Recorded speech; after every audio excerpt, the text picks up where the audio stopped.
Hello, नमस्कार, सत श्री अकाल, राधे-राधे। मैं गुणांगी पुरोहित आप सभी प्यारे बच्चों का एक बार फिर से स्वागत करती हूँ एक और वीडियो में। और आज हम पढ़ने वाले हैं आपके क्लास 9 का सेकंड चैप्टर, जिसको आप बोलते हो टिश्यू। सेल हम पढ़ चुके हैं, सेल के सारे पार्ट आपको अपलोड हो चुके हैं। अगर नहीं किसी ने देखा हो तो जरूर जाके देखिएगा। आज हम बात करने वाले टिश्यू यानी ऊतक के बारे में। तो वही फ्लो चार्ट के थ्रू पहले हम समझेंगे, फिर चीजों को डिटेल में जानेंगे। आपको पता है कि बहुत सारी कोशिकाएं आपस में मिलकर टिश्यू बनाती हैं। टिश्यू मिलकर टिश्यू सिस्टम बनाते हैं, फिर आपका ऑर्गन बनता है, ऑर्गन सिस्टम बनता है, फिर जाके हमारी बॉडी बन जाती है। तो आज हम जानने वाले टिश्यू। प्लांट में और एनिमल में अलग अलग टिश्यू होते हैं। क्यों? क्योंकि उनका आकार की अलग है। हमारा संरचना अलग है, उनका संरचना अलग है। इसलिए संरचना के अलग होने के कारण प्लांट में और एनिमल में अलग अलग प्रकार के टिश्यू पाए जाते हैं। तो स्टार्ट करते हैं क्लास को। अगर क्लास अच्छी लगेगी तो लाइक करिएगा, शेयर करिएगा, कमेंट जरूर करिएगा और वीडियो को पूरा आप सबको देखना है। अगर हम बात करें टिश्यू के बारे में तो भाई सिंपल सी बात, इतना सा हम जान सकते हैं कि बहुत सारी कोशिकाएं, जब हमारे पास कोई एक कोशिका होगी, तब ये बहुत सारी कोशिकाएं आपस में मिल जाएंगी। एक से बहुत सारी कोशिकाएं आपस में मिल जाएंगी, तब जाकर क्या बनाएंगे ये? तब जाकर ये बनाती हैं हमारा टिश्यू यानी हमारा ऊतक। ठीक है। और मैंने जैसा कि आपको बताया है कि प्लांट में और एनिमल में अलग अलग टिश्यू होते हैं। तो आज हम दोनों को देखने वाले हैं। ठीक है, आज हम दोनों को देखेंगे। तो अगर हम टिश्यू को दो पार्ट में डिवाइड करें तो हमारे पास यहाँ पर टिश्यू है। एक को हम क्या देते हैं, क्या एक को हम कहते हैं पादप ऊतक यानी प्लांट टिश्यू, और एक को हम कह देते हैं जंतु ऊतक यानी एनिमल टिश्यू ऊतक। ठीक है। मैंने कहा कि दोनों की आकार की अलग होती है। दोनों की आकार की अलग होने के कारण दोनों में अलग अलग प्रकार के टिश्यू पाए जाते हैं। तो अगर हम बात करें प्लांट ऊतक की, तो प्लांट ऊतक में सिंपल सी बात, सबसे पहले हम इसको बांटते हैं विभोज ऊतक में। एक जिसको हम कहते हैं विभोज ऊतक,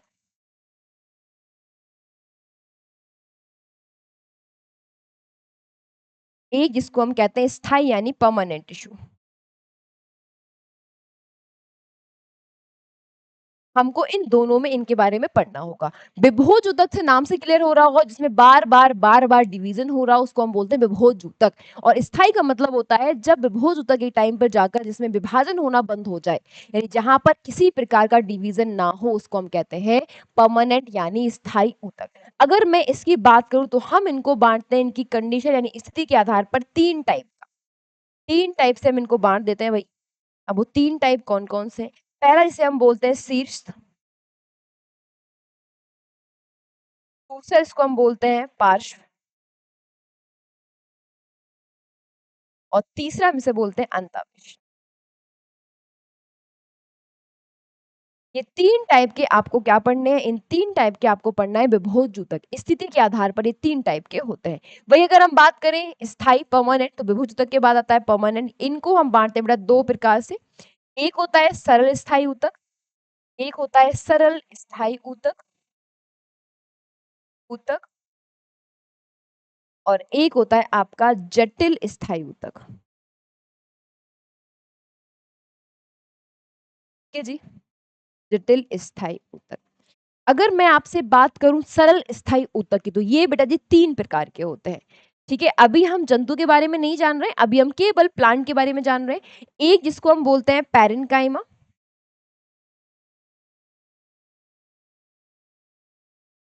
ठीक है। दूसरा इसको हम कहते हैं कॉलिनकाइमा,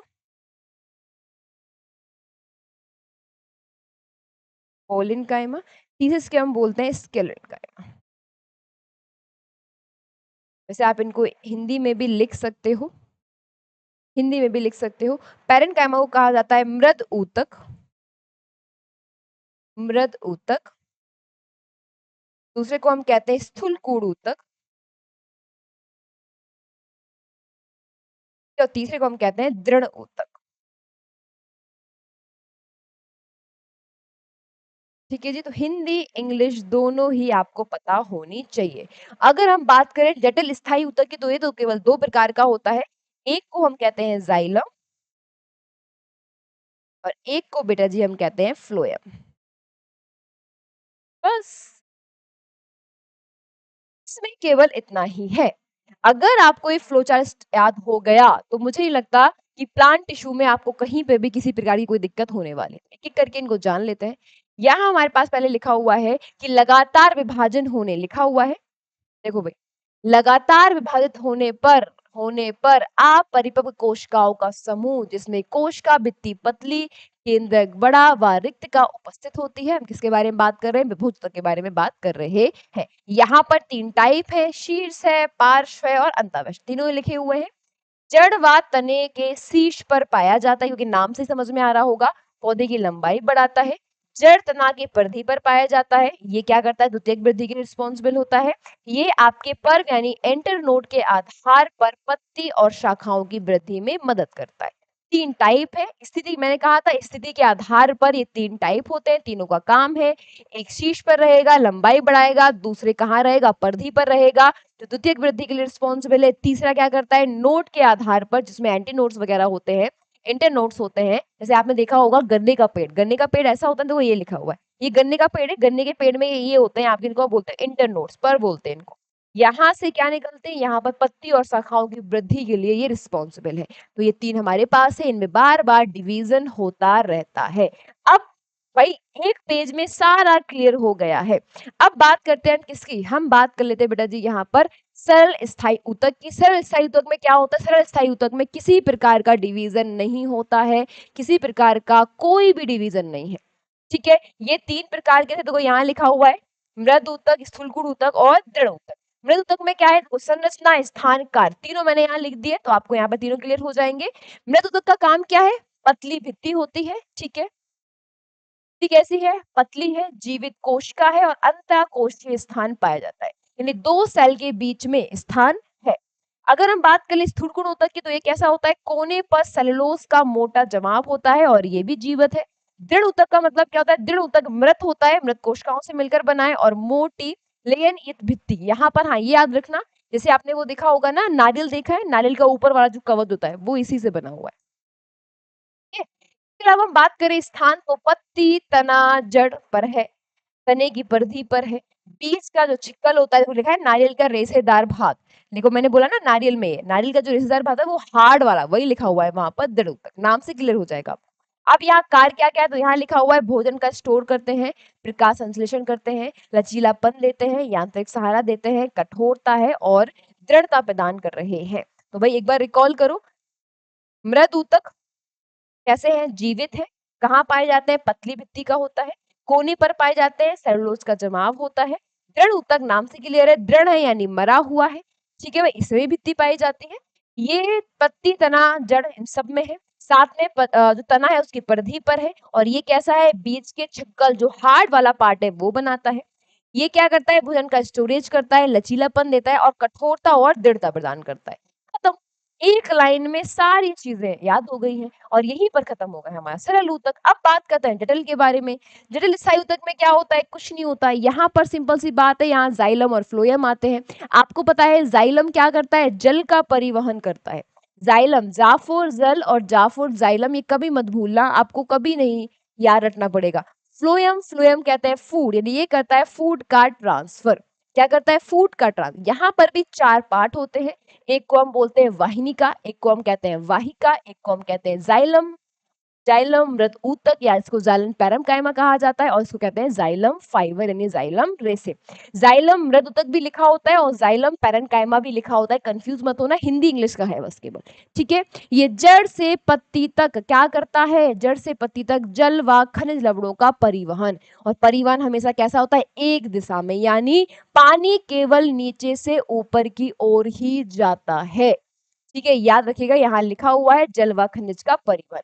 फ्लोएम क्या करेगा? फ्लोएम में भी 4 घटक होते हैं। एक होता है चलनी नल का, एक होता है सैचर कोशिका, एक होता है फ्लोएम पैरेन्काइमा और एक होता है आपका फ्लोएम फाइबर। ये पत्तियों से भोजन को, पत्तियों में क्या बनता है? भोजन। कैसे? प्रकाश संश्लेषण के द्वारा। जैसे ही भोजन बना, भोजन को क्या करेगा? अन्य भागों तक भेजेगा। इसका मतलब पत्तियां बीच में है, तो यहाँ पर भोजन दिशा कैसी होगी? भोजन ऊपर और नीचे दोनों दिशा में जाएगा, यानी द्विदिशीय इसकी गति होती है। ये क्वेश्चन आपके एमसीक्यू में आया हुआ है और ऐसा क्वेश्चन आपसे एमसीक्यू में पूछा भी जाएगा। तो मेरे साथ एक बार सारे बच्चे रिकॉल करेंगे। ठीक है, मेरे साथ एक बार सारे बच्चे रिकॉल करेंगे, क्योंकि मुझे ऐसा लगता है कि एक-एक वीडियो में एक-एक पॉइंट क्लियर करेंगे हम। आज हमने अगर प्लांट ऊतक के बारे में पढ़ा, तो आज की क्लास में आपको याद हो जाना चाहिए अगली क्लास में हम पढ़ेंगे किसके बारे में, जंतु। जंतु तो थोड़ा बड़ा है, वहां पर टाइप्स भी ज्यादा हैं, तो वो टाइप्स भी हम आपको बताएंगे। तो एक बार रिकॉल कर लें, आ जाओ जी, कोई दिक्कत नहीं है। विभोज ऊतक क्या करता है, बार बार डिवीजन करता है, इसमें बार बार डिवीजन होता है, डिवीजन की क्षमता पाई जाती है। संरचना के आधार पर 3 प्रकार के होते हैं, शीर्ष है, पार्श्व है और अंतःविष, 3 होते हैं। शीर्ष वाला कहाँ होता है, जड़ और तने के शीर्ष पर होता है। और पार्श्व कहाँ होता है, ये होता है परिधि पर, जड़ और तने की परिधि पर होता है। और ये क्या करता है, द्वितीयक वृद्धि के लिए रिस्पॉन्सिबल है। ये इसका इंपॉर्टेंट पॉइंट है और ये महत्वपूर्ण है, पीवाईक्यू में आया हुआ है। ठीक है जी। अगला कहाँ पर होता है, ये होता है एंटरनोड पर। इंटरनोड के आधार पर पत्ती और शाखाओं की वृद्धि में मदद करता है। और यहाँ पर कंप्लीट हो गया हमारा विभोज ऊतक। ठीक है जी। उसके बाद क्या होगा, हाँ, स्थायी ऊतक की परिभाषा हमने नहीं देखी, यहाँ देख लो। स्थायी ऊतक को क्या बोलते हैं, वह विभोज ऊतक लिखा हुआ है, वह विभोज ऊतक का कोश के विभाजन के बाद, यानी एक टाइम पर आकर जब विभोज ऊतक में डिवीजन होना बंद हो जाए, लिखा हुआ है, वह विभोज ऊतक का कोश के विभाजन के बाद स्थायी आकार व आकार प्राप्त कर लेती है, उन्हें हम स्थायी ऊतक यानी परमानेंट टिश्यू कहते हैं। यानी ये बाद में देखो, आपका जो विभोज ऊतक है वो बार बार डिवाइड कर रहा है, डिवाइड करने के बाद वो कहाँ पर शिफ्ट हो जाता है, डिवीजन बंद हो जाएगा तो वो आ जाएगा आपका स्थायी ऊतक पर। ठीक है। अब यहाँ लिखा हुआ है, मुख्य बातें, विभुज ऊतक की कोशिकाएं स्थायी आकार व आकार प्राप्त कर लेती है, जिन्हें हम स्थायी ऊतक कहते हैं। सिंपल सी बात है, दोनों में कनेक्शन है। पहले सेल बार बार डिवाइड कर रही है तो विभुज ऊतक है, और जब उसमें डिवीजन बंद हो जाएगा तो वो स्थायी ऊतक में कन्वर्ट हो जाएगी। ठीक है। यहाँ उदाहरण लिखे हुए हैं, जाइलम है, फ्लोएम है ना, सारे आपके एग्जाम्पल्स है। इसी के आधार पर हमने देखा कि आपका जाइलम पहले हमने किसमें बांटा था, तो इसके बाद हमने स्थायी ऊतक को किसमें बांटा, 2 भाग में, सरल स्थायी ऊतक, जटिल स्थायी ऊतक। सरल स्थायी ऊतक 3 प्रकार का था, मृद ऊतक, स्थूलकुंड ऊतक और दृढ़ ऊतक। नाम से क्लियर हो रहा है, मृद ऊतक क्या करता है, लचीलापन देता है, भाई भोजन का स्टोर करता है, प्रकाश से क्रिया करवाता है। स्थूल ऊतक में क्या होता है, यहाँ लचीलापन आता है, यांत्रिक सहारा आता है। दृढ़ ऊतक में क्या होता है, ये कठोरता देता है और उसको क्या करता है, दृढ़ता प्रदान करता है। तो ये तो भाई रिवीजन के लिए है। एक क्या कर रहा है, भोजन बनाने में मदद कर रहा है, एक यांत्रिक सहारा दे रहा है, दूसरा क्या कर रहा है, कठोरता प्रदान कर रहा है। तीनों के बारे में हमने पढ़ लिया। इसके बाद हमने जाना जाइलम और फ्लोएम के बारे में। जाइलम क्या करता है, जाइलम का मूवमेंट एक दिशा में होता है ना, पानी को जड़ से पूरे पौधे में लेकर जाता है। फ्लोएम में क्या होता है, फ्लोएम क्या करता है, फ्लोएम में भोजन बनता है पत्तियों में, और भोजन को सारे पार्ट में, पौधों के पत्तियों में, जड़ों तक ले जाने का काम किसका है, फ्लोएम का है। और यहाँ पर कंप्लीट होता है हमारा प्लांट के बारे में कंप्लीट। ठीक है। प्लांट टिश्यू का इतना ही था, जो मैंने आपको चार्ट बनाया है, चार्ट में आप पूरा देख सकते हो। हमने पहले इन तीनों के बारे में पढ़ा, फिर हमने इन दोनों के बारे में पढ़ा, फिर इन तीनों के बारे में, फिर इसके बारे में। अगला जो वीडियो रहेगा वो रहेगा हमारा जंतु ऊतक को लेकर, यानी ऊतक का सेकंड पार्ट आपको मिलेगा, जहां पर हम पढ़ेंगे किसके बारे में, जहां पर हम पढ़ेंगे आपके एनिमल टिश्यू के बारे में। उम्मीद है कि वीडियो अच्छी लगी होगी, तो क्लास को लाइक करिएगा, शेयर करिएगा। मिलेंगे बहुत ही जल्द, तब तक के लिए नमस्कार, थैंक यू सो मच, जय हिंद।